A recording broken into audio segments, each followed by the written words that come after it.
La suite, quelqu'un peut venir là. Merci. On est parfait, hein. Et du coup, c'est le moment de passer la parole à Charlotte Puiseux des Dévalideuse. Est-ce que tu es par là, Charlotte? Ouais, je te vois. Et du coup, elle nous parler, on va dire reparler, des associations gestionnaires. Je te laisse la parole. Vous m'entendez? C'est bon? Oui. Ok. Bonjour. Moi, c'est Charlotte. J'interviens pour le collectif Les Dévalideuses et je vais vous parler des associations gestionnaires. Donc, déjà, pour commencer, je vais vous donner une brève définition. Donc, des associations gestionnaires, un regroupement d'individus qui possèdent et gèrent des établissements spécialisés donc, liés au handicap. On peut citer, par exemple, les MAS, les maisons d'accueil spécialisées, les femmes, foyers d'accueil médicalisés, des établissements médico-sociaux, les ESAT, établissements et services d'accompagnement par le travail. Voilà, on a d'autres. Mais là, je vous ai donné quelques exemples. Et du coup, ces établissements reçoivent de l'argent de l'État pour être gérés. Donc, des associations gestionnaires reçoivent de l'argent pour gérer ces établissements, donc de l'argent de l'État. Il faut savoir du coup qu'en France, le secteur du handicap, il est géré à 80% par ces associations gestionnaires. Donc, pareil, pour donner des exemples d'associations gestionnaires les plus connues, on peut penser à l'APF, l'Association des paralysés de France, qui a un peu plus de 400 établissements médico-sociaux, ou encore l'UNAPI, l'Union nationale des associations des parents d'enfants inadaptés, qui en a plus de 3000, ou encore une aussi très connue, c'est la Croix-Rouge, qui en a un peu plus de 90. Voilà, pour donner quelques exemples des associations gestionnaires les plus connues. Et du coup, on peut trouver de nombreux témoignages de personnes qui témoignent du coup de leur vécu dans ces institutions gérées par les associations gestionnaires. On a vu notamment il y a 2 mois, au mois d'avril, une émission sur France Culture qui a fait un podcast dont le numéro 2, une série de podcasts dont le numéro 2 était réservé à la question des institutions spécialisées, justement. Donc, on y trouve de nombreux témoignages. C'est LSD, la série documentaire Handicap, la hiérarchie des vies. Donc, dans l'épisode numéro 2, on trouve notamment le témoignage d'Elisa Roras, par exemple, la fondatrice du CLÉ, qui parle de ces institutions où elle explique qu'il y a de nombreux abus et humiliations, que ce sont des vases clos avec un pouvoir du médical tout puissant, sans contrôle extérieur. Ou encore, on entend aussi une autre militante, Young, qui explique: je vis dans la peur de l'incarcération. Je suis une femme, je suis handicapée depuis que je suis toute petite. J'avais ma place qui était réservée dans une institution. J'ai 58 ans et 50 ans après, j'ai toujours peur. Peur de l'État, peur de l'incarcération, peur que l'on m'empêche. Ou encore, témoignage d'Ezig Blanquer, qui est avec nous d'ailleurs, je crois, qui explique que ces 2 ans passés en institution est un enfer et qu'il a la frayeur toujours constante d'y retourner. Il explique que pour lui, l'institution, c'est notamment une impossibilité d'avoir une vie sociale. Dans l'émission du coup de LSD, on apprend aussi des histoires de maltraitance en institution, comme l'a révélé l'enquête de Mediapart en 2021 dans un institut des Hauts-de-Seine. On peut mettre en parallèle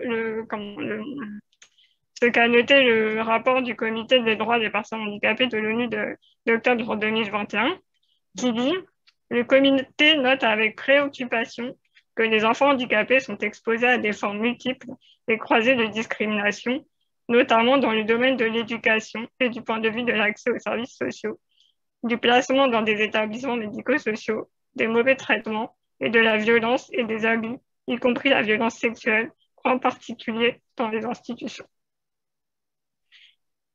Et on note aussi notamment la visite en 2017 de la rapporteuse de l'ONU, Catalina de Vandas Aguilar, qui avait noté du coup que la France privilégiait la réponse institutionnelle. Et elle disait: Non seulement ce type de réponse isolée perpétue la méprise selon laquelle les personnes handicapées seraient objets de soins et non pas sujets de droit, mais il accentue leur isolement face à la société et entrave et ou retarde les politiques publiques visant à modifier l'environnement de façon radicale et systématique pour éliminer les obstacles, qu'ils soient physiques, comportementaux ou liés à la communication. Alors, ce qu'on peut dire, c'est que la loi de 2005, donc du coup la loi française voilà, qui porte la politique du handicap actuellement en France, elle dit pourtant que dans toutes les instances nationales ou territoriales qui émettent un avis ou adoptent des décisions concernant la politique en faveur des personnes handicapées, les représentants des personnes handicapées sont nommés sur proposition de leur association représentative en veillant à la présence simultanée d'associations participant à la gestion des établissements et services sociaux et médico-sociaux. Donc, en fait, on voit qu'il y a un problème parce que cet article, il est du coup contraire à la Convention internationale des droits des personnes handicapées ratifiée par la France en 2010, comme le souligne du coup le rapporteur du Comité des droits des personnes handicapées en 2021, Jonas Roskes. Donc, pourquoi il est contraire? Déjà, le premier point, c'est le problème de la représentation. Qui gère ces associations gestionnaires? Du coup, c'est des personnes valides qui deviennent de ce fait les principales interlocutrices de l'État dans les discussions politiques. Donc, des discussions politiques et au handicap. Ça amène à une confusion, en fait, souvent qui est maintenue volontairement entre ces associations gestionnaires comme représentants des personnes handicapées et des collectifs militants des personnes handicapées, du coup, comme les clés, les dévalideuses, voilà. Du coup, il y a une confusion entre ces associations gestionnaires et les collectifs des personnes handicapées. Et du coup, le rapport du Comité des droits des personnes handicapées de l'ONU, toujours le rapport de 2021, note avec préoccupation que l'article 1er de la loi de 2005 assimile les associations de prestataires et de gestionnaires de services aux organisations de personnes handicapées, ce qui complique le passage effectif d'un système de prise en charge médicale en institution à un modèle de vie autonome et d'inclusion dans la cité. Et du coup, ça amène aussi à un conflit d'intérêts, forcément, pour ces assos gestionnaires, dans la revendication de la désinstitutionnalisation. Parce que du coup, elles ne peuvent pas revendiquer la désinstitutionnalisation vu que ça entraînerait la perte des subventions de l'État. Donc, on voit ici un conflit d'intérêts. Et du coup, ça entraîne le maintien de l'institutionnalisation. Et du coup, ça empêche l'autonomie, la liberté de choix de vie, les capacités d'action des personnes handicapées. On a pu voir notamment que les assos gestionnaires, elles ont accepté des reculs législatifs proposés par les gouvernements, comme le report du volet accessibilité de la loi de 2005 en 2015, et qu'elles ne s'engagent pas ou tardivement pour des causes soutenues par les activistes comme la question de la déconjugalisation de l'âge, par exemple. Ces assos gestionnaires, elles argumentent aussi en faveur d'une augmentation des places en institutions. Donc, on voit aussi l'exemple des habitats inclusifs dont parlait Mathilde juste avant, qui sont présentés comme des alternatives aux institutions, alors que c'est en fait que des institutions plus petites. Comme, voilà, je ne vais pas reprendre ce que Mathilde a dit, mais c'est l'idée. Et du coup, le maintien des institutions gestionnaires et donc des institutions spécialisées 4G, en fait, c'est un choix politique que nous dénonçons. Et du coup, cela amène à une politique budgétaire au détriment de la vie autonome. C'est-à-dire que du coup, l'État, les décisions politiques prises favorisent le budget en faveur de ces assos gestionnaires au lieu de le donner à une vraie politique pour la vie autonome. C'est également un frein des politiques d'accessibilité en général, puisque du coup, on estime que les personnes handicapées vont être parquées dans des institutions spécialisées. Donc on n'a plus besoin de mettre en accessibilité les biens communs de la cité en général. Et du coup, à une ségrégation spatiale, sociale, qui discrimine et considère la vie des personnes handicapées comme moins valable. Donc, du coup, c'est un combat, bien sûr, antivalidiste pour redonner leur place aux personnes handicapées au cœur de la société que de fermer ces associations gestionnaires. Et du coup, ça amène à l'idée d'arrêter de croire à des évidences présentées comme naturelles, à savoir que les personnes handicapées seraient mieux dans des institutions spécialisées, car plus adaptées à leurs besoins, ou encore que la vie autonome, l'accessibilité, ça coûte trop cher. Tout ça, c'est des arguments souvent entendus et utilisés. Et du coup, l'idée, c'est de comprendre qu'il s'agit de choix politiques, comme je disais, faits par des personnes valides, souvent, la plupart du temps, sont presque tout le temps, qui perpétuent donc le validisme. Et que, en donnant une véritable place aux personnes handicapées pour s'exprimer, d'autres choix, du coup, peuvent être envisagés que celle de la vie en institution spécialisée et tenue par ces associations gestionnaires. Voilà, merci.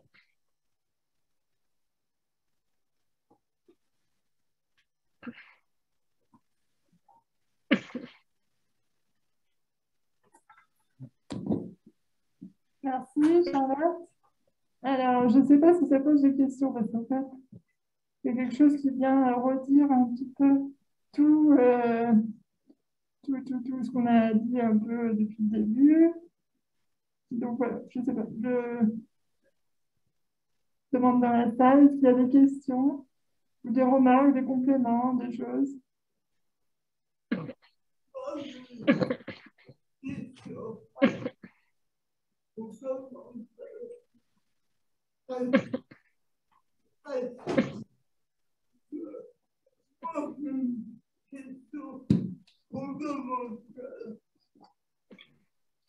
Est-ce qu'on a le moyen juridique d'attaquer cette table?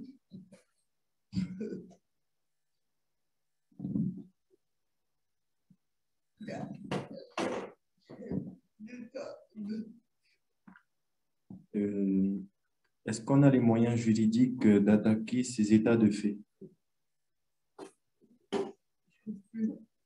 Ouais, tu me ramènes mon C'est micro?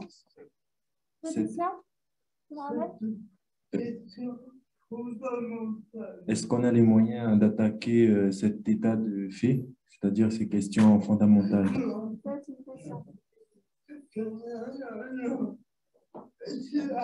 une question. Elle pose une question fondamentale. Est-ce qu'on a les moyens juridiques d'attaquer cet état de fait? Alors, Bernard, il y a quelqu'un qui veut parler.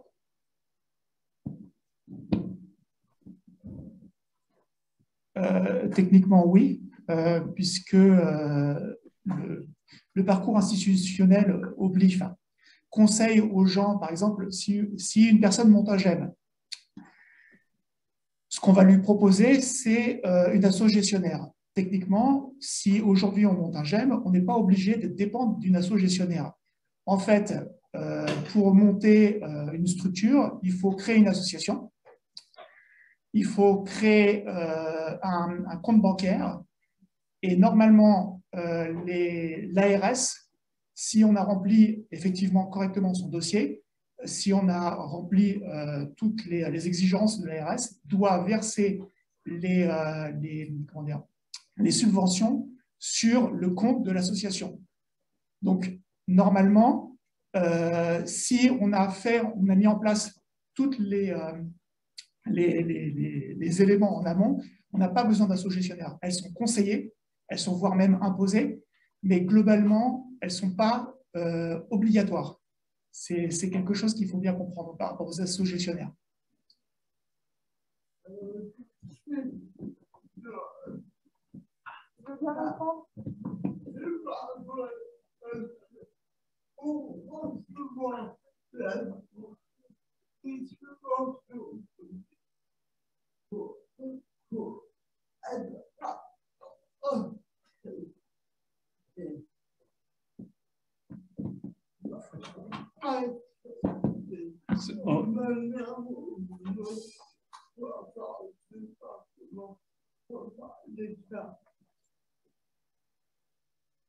Oui, c'est pas vrai parce que pour recevoir les subventions, il faut être accepté soit par le département, soit par l'État.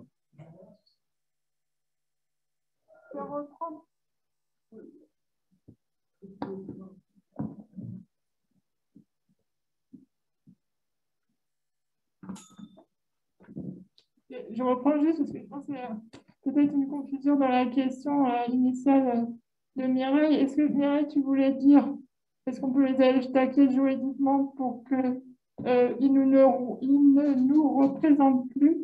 Ou est-ce que tu voulais dire pour qu'ils ne... Non.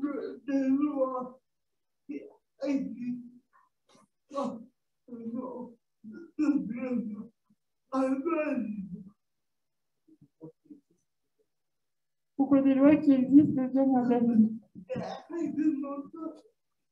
Des réglementations. Parce que des réglementations deviennent non applicables légalement. C'est monsieur parlait des GEM, donc groupement d'entraide mutuelle, c'est ça? Voilà. Les associations gestionnaires, peut-être sur ce sujet-là, ne sont pas obligatoires. Après, pour la gestion d'un foyer, d'un FAM, d'une masse, d'un IME, d'un ESAT, etc., je ne saurais pas répondre.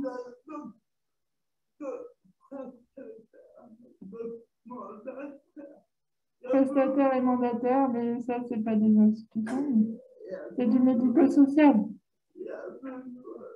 Oui, il y a besoin d'un agrément, d'un accord. Ouais.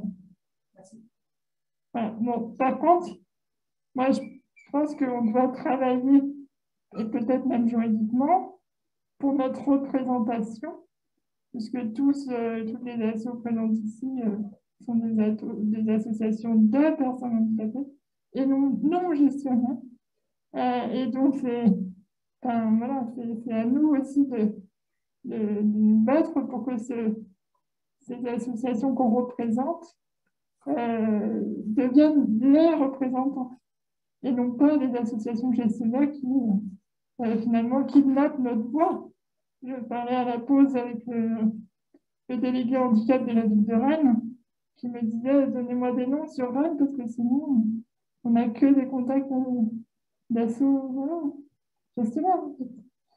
Voilà, on en est là, c'est-à-dire que même des gens qui ont bien compris la différence ont du mal à faire autrement que passer par ces assos qui kidnappent totalement la parole publique et soi-disant notre représentation.